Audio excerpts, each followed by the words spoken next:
Assalamualaikum warahmatullahi wabarakatuh. Salam sejahtera untuk kita semua.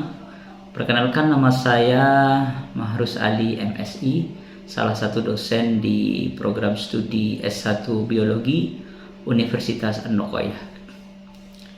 Pada kesempatan kali ini saya akan menjelaskan tentang deskripsi mata kuliah Ekologi Umum sebagai salah satu persyaratan sertifikasi dosen 2025 melalui PDD UKT-PT di bidang pengajaran. Ekologi umum merupakan mata kuliah wajib di program studi biologi yang memiliki 3 bobot SKS, di mana 2 SKS untuk materi dan 1 SKS untuk praktikum. Mata kuliah ini merupakan mata kuliah dasar, di mana tujuan dari mata kuliah ini untuk mempelajari tentang konsep dasar ekologi, kemudian interaksi antar makhluk hidup dengan lingkungannya, serta mengetahui permasalahan-permasalahan yang ada di lingkungan, serta bagaimana strategi untuk mengatasi permasalahan tersebut. Sehingga capaian pembelajaran pada mata kuliah ini yaitu secara umum mahasiswa diharapkan mampu untuk mengetahui informasi tentang keanekaragaman hayati. Kemudian mahasiswa juga diharapkan untuk mengetahui bagaimana konsep dasar dari ekologi. Kemudian mahasiswa diharapkan juga mampu menganalisis permasalahan-permasalahan yang ada di lingkungan, serta bagaimana strategi untuk mengatasi permasalahan-permasalahan tersebut dengan berbagai metode. Strategi atau metode pembelajaran pada mata kuliah ekologi umum menggunakan metode case method atau berbasis permasalahan. Kemudian juga menggunakan berbasis project. Jadi metodenya berbasis project, di mana mahasiswa nanti diberi tugas project secara individu ataupun kelompok. Kemudian nanti akan ada diskusi, penulisan laporan untuk analisis permasalahan yang ada. Bagaimana mahasiswa berinteraksi dengan dosen? Pada perkuliahan ini mahasiswa berinteraksi dengan dosen dengan beberapa cara. Yang pertama dengan perkuliahan di kelas, kemudian dengan pemberian tugas yaitu berbasis proyek, kemudian juga melakukan atau melaksanakan praktikum. Jadi melaksanakan praktikum juga. Terus mahasiswa juga nanti ditugaskan untuk menyusun laporan akhir, entah itu laporan praktikum ataupun laporan proyek yang telah ditugaskan. Kemudian bagaimana sistem penilaian untuk mata kuliah ini? Mata kuliah ini sistem penilaiannya bisa dengan beberapa cara. Yang pertama, penilaian melalui kuis, kemudian penilaiannya melalui ujian tulis dan presentasi dari tugas atau proyek yang dilakukan. Kemudian nanti juga menyusun laporan praktikum. Skenario pembelajaran pada tiap pertemuan untuk mata kuliah ekologi umum diawali dengan pembukaan, biasanya dengan absensi, kemudian mereview pelajaran-pelajaran di sebelumnya, kemudian dilakukan kuis untuk mengetahui pemahaman mahasiswa terkait materi yang sudah dijelaskan ataupun konsep dasar dari materi yang akan dijelaskan. Kemudian setelah itu dilakukan pengenalan terhadap konsep ekologi. Biasanya langsung dilakukan oleh dosen, bisa dengan memutar video, kemudian juga menjelaskan PPT atau PowerPoint, dan nanti ada tugas kelompok. Jadi mahasiswa ditugaskan untuk menganalisis, kemudian nanti diskusi dan dipresentasikan. Dan perkuliahan ini diakhiri dengan penutup berupa kesimpulan dari berbagai rangkaian kegiatan praktikum dari awal sampai akhir. Oke. Nah, untuk itu mari kita saksikan bagaimana perkuliahan di kelas. Terima kasih. Assalamualaikum warahmatullahi wabarakatuh. Waalaikumsalam warahmatullahi wabarakatuh. Bismillahirrahmanirrahim.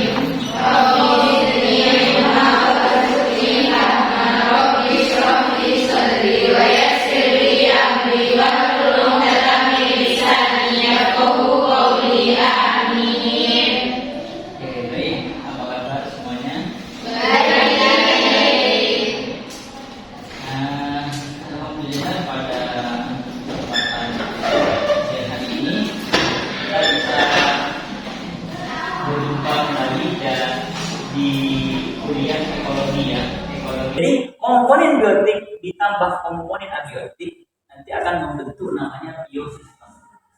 Ya. Karena di alam nggak mungkin komponen biotik itu berdiri sendiri. Dengan abiotik. Ya. Sehingga bentuk yang namanya biosistem. Kalau di tingkat gen namanya sistem gen. Ada sistem dalam gen itu. Kemudian di sel ada sistem sel. Ada sebuah sistem dalam satu sel, ada sebuah sistem. Kemudian jaringan, kemudian sistem organ juga ada. Kemudian ada sistem organisme dalam satu organisme. Kemudian ada sistem dalam satu populasi. Kemudian ada sistem dalam satu komunitas. Nah, kenapa ini warna merah? Karena ekologi itu bahasnya ini cuma dari sistem organisme, sistem populasi dan komunitas. Kalau nggak ada misalnya kira-kira gimana? Gelap, selain gelap. Tidak ada kehidupan ya. Karena matahari ini menjadi satu-satunya sumber energi. Sumber energi ya. Yang warna oranye putus-putus energi. Sumbernya kan memang dari matahari. Tidak ada dari yang lain. Ya. Kalau yang warna apa itu? Ya, itu siklus materi. Itu bisa dari bahan atau materi nutrisi dan yang lainnya. Tapi kalau energi memang dari matahari. Kemudian di sini ada produsen. Apa itu produsen dari yang lain? Produsen itu apa? Itu tumbuhan apa produsen? Di SMA udah diajari menghasilkan makanan sendiri ya. Jadi makhluk itu yang menghasilkan makanannya sendiri. Pertanyaan apa ini? Ya. Apa? Intinya organisme yang cara mendapatkan makanannya gimana? Dengan fotosintesis ya. Ini adalah makhluk paling mandiri. Paling mandiri ya. Kemudian selanjutnya ada konsumen tingkat satu. Biasanya memakan jenis dikenal dengan herbivora. Contohnya memakan tanaman, kambing,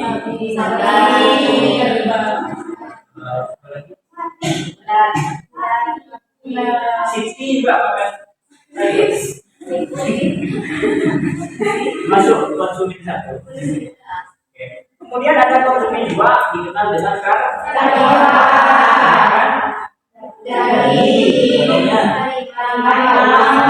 Kemudian ada konsumen juga makan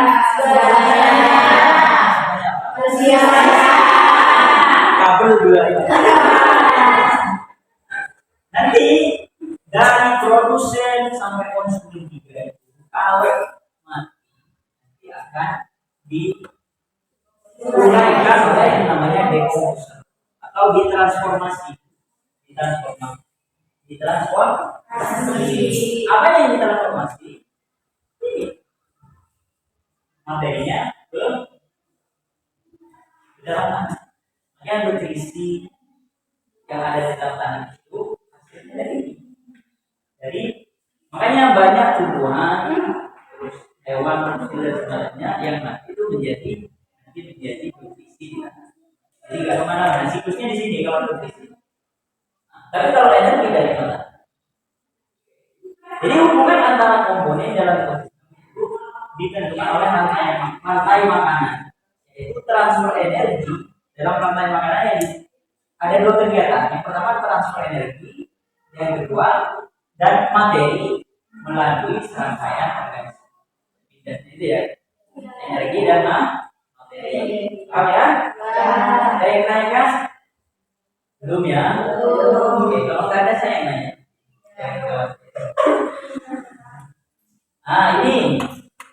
Ini dari dua ini kira-kira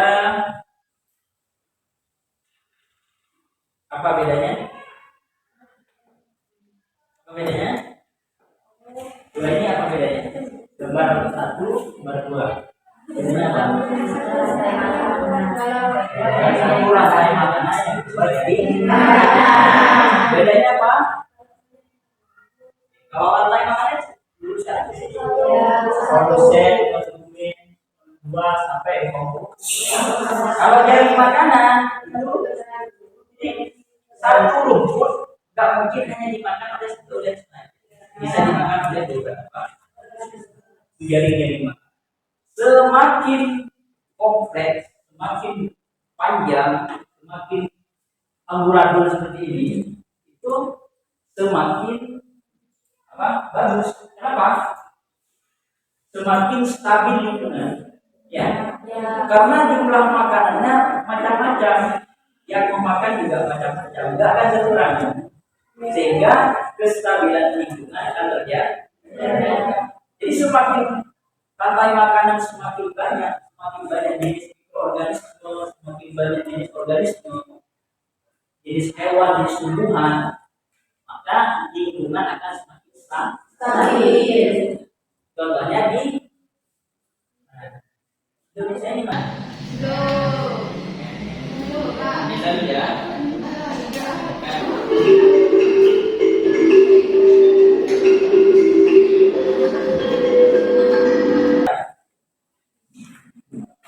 Konsep dasar ekologi. Sebelum itu, saya ingin kalian fokus melihat sebuah tayangan video.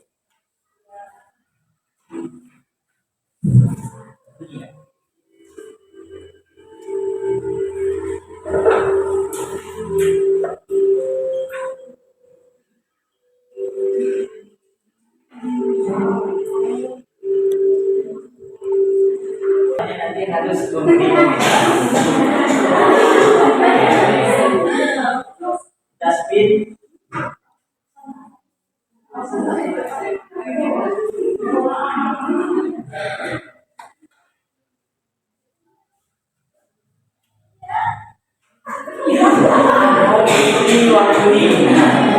Yang mana awalnya?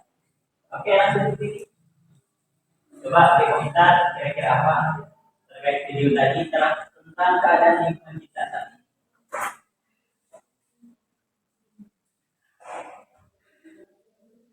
Bagi saya, lingkungan kita saat ini merupakan lingkungan yang sangat di Indonesia. Yang mana manusia itu selain makhluk yang egois, manusia itu juga tidak pernah memikirkan bagaimana kehidupan yang selanjutnya, karena bumi ini bukan milik kita. Bumi ini adalah titipan untuk cucu kita nanti. seharusnya Ya, silakan. seharusnya kita sebagai manusia tidak hanya memikirkan diri sendiri, tetapi juga harus memikirkan keturunan-keturunan kita di masa yang akan datang. Jadi yang belum kebagian komentar bisa komentar di sini. Ya. Sampai ini enggak ada ya? Oke, kalau enggak ada silakan membentuk sebuah kelompok. Silakan nanti kita berdiskusi. Punya 15 menit ya. Yang pertama, kelompok memilih satu permasalahan dari 4 tadi. Pertama apa? Desertifikasi. Yang kedua, deforestasi. Yang ketiga, yang keempat, pencemaran permukaan air. Itu kasusnya kan? Nah, silakan. Dan masing-masing kelompok mencari 2 atau 3 spesies yang menjadi spesies kunci dalam menjaga keseimbangan di waktunya diskusinya 10 menit ya, cukup ya? Ya. Sisanya nanti presentasi atau disampaikan hasil diskusinya. Bisa dimulai dari sekarang, kan?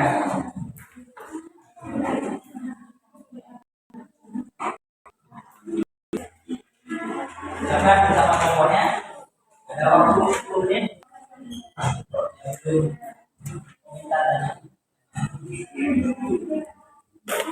Dari 2 atau 3 spesies yang tentukan dulu mau yang mana, laju deforestasi atau apa.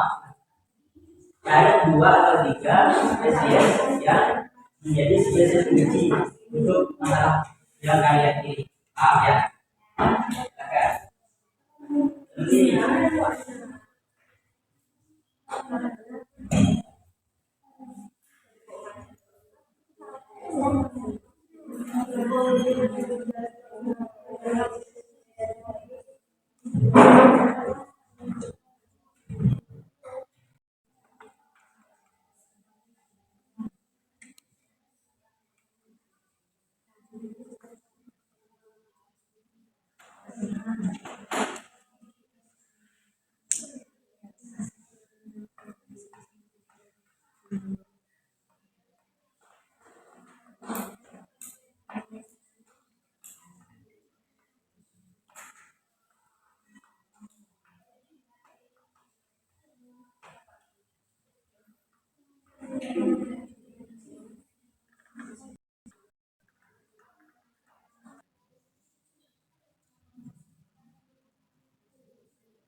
Hewannya apa hewannya?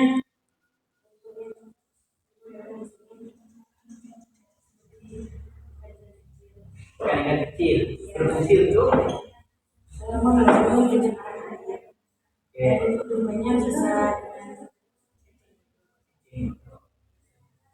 terima kasih sudah kelompok 6. Tepuk tangan dulu.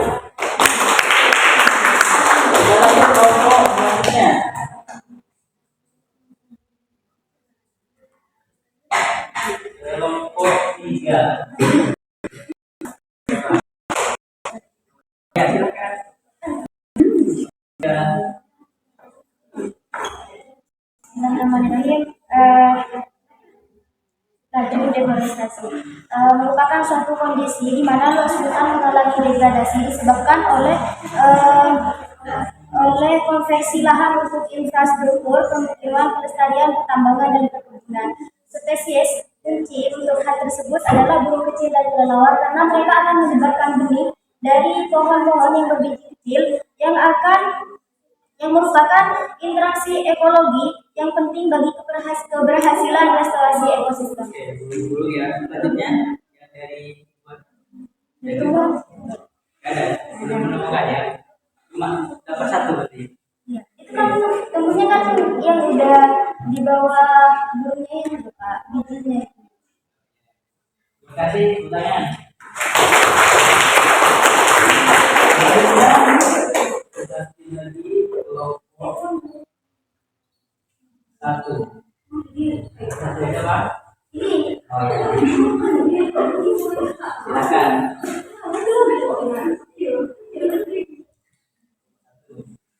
Ya Pak? Ini tidak Bapak.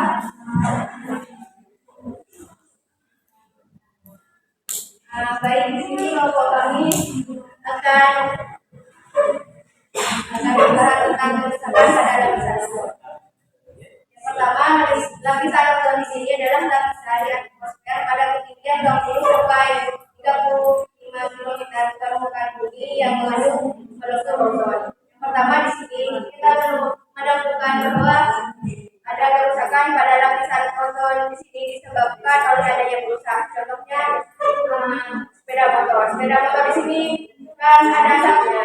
Di situ yang bisa merusak udara. Jadi udara itu akan tercemar. Contoh hewannya, hewan bunyinya apa? Hewannya apa?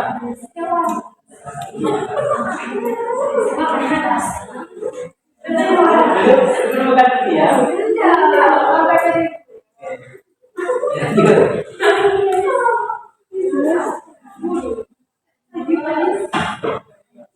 kalau cuma dua,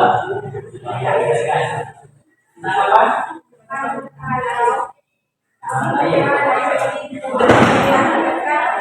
Aktivitas manusia yang kemudian meninggalkan lingkungan seperti membakar gas, seperti membakar pemukiman, pertanian, dan industri. Contoh spesiesnya seperti bunga matahari yang akarnya Bunga matahari. Ingatnya muka matahari. akarnya dapat menyerap di dalam air menggunakan akarnya. Oh iya. Dan kalau faunanya seperti zooplankton. Menyerap komunitas. Ya, oke. Terima kasih pertanyaan.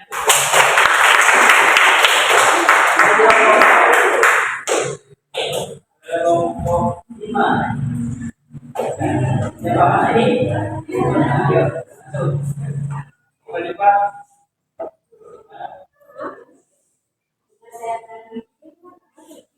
Hasil dari investasi itu dengan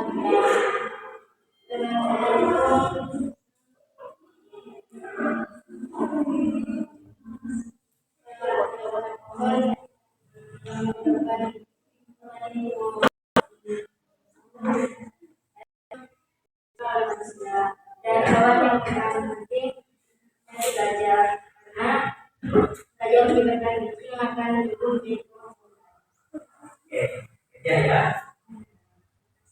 Terima kasih tepuk tangan. Iya. Kan juga masalah satu penyebab misalnya. Oke. Yang masih sudah paham ya? Iya. Nomor berapa tadi? Iya. Kelompok satu nanti bisa menemukan hewannya ya. Pasti ada. Contohnya tadi apa hewan yang ada tadi? Otot gitu. Ini,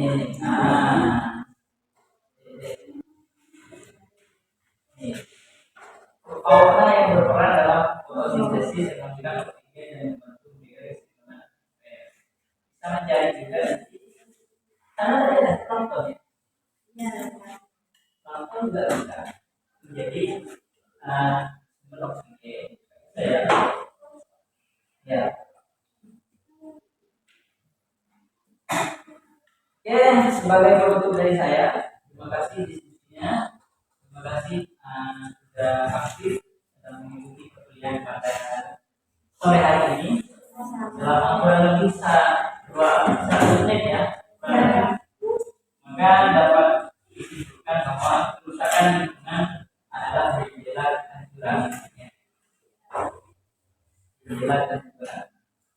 yang mengingatkan kita akan pentingnya menjaga harmoni dengan alam. Kita harus punya harmoni, punya dengan alam. Jadi kalau kita sudah harmoni dengan alam, kita akan punya rasa untuk menjaga.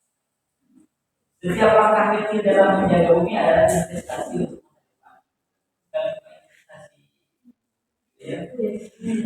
emas dan sebagainya. Menjaga lingkungan juga investasi untuk anak kita. Sehingga untuk masa depan yang lestari dan tidak bisa nanti kalau kita nggak jaga lingkungan, air banyak tapi nggak ada dipakai. Terus panas sekali, ya. Kayak sekarang panas sekali kan? Panas ruangan, kipas nggak mempan, akhirnya di AC. AC itu menyebabkan penipisan dan sama aja. Langkah terbaiknya adalah menjaga keseimbangan. Bukan cuma di sini ya, global. Karena kalau misalnya rusak, misalnya di Kalimantan, deforestasi, jadi paru-paru dunia, maka dampaknya global, bukan hanya di Indonesia, di seluruh dunia. Itu ya. Oke, baik, terima kasih. Ya, ucapkan kepada kalian semua. Terima kasih semuanya. Kita akhiri untuk pertemuan sore hari ini dengan kelas dari awal sampai akhir.